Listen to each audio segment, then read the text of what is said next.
πορεία του θεαματικά με ένα τετακέ ακριβώς μετά το... και συνεχίζει να πάει προς τα πίσω, περιμένοντας το δεύτερο αυτοκίνητο λοιπόν αυτής της πεντάδας, τον Πάπο τον Χαραλάμπους.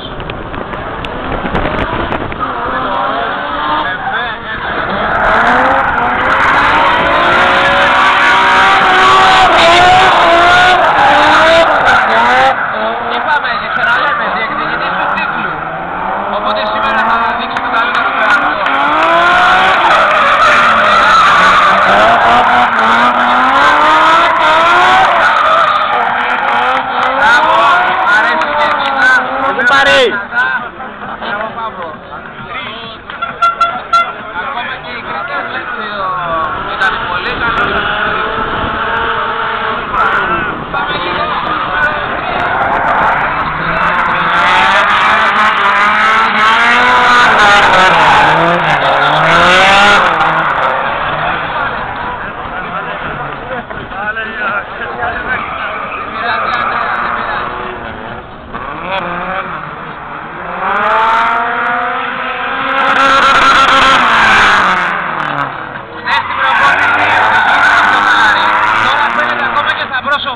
Η αγωνία.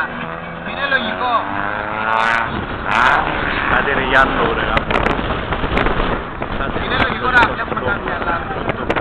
Είπαμε, οι οδηγοί πιέζουν αρκετά. Για μας, για το θέαμα, για εσάς.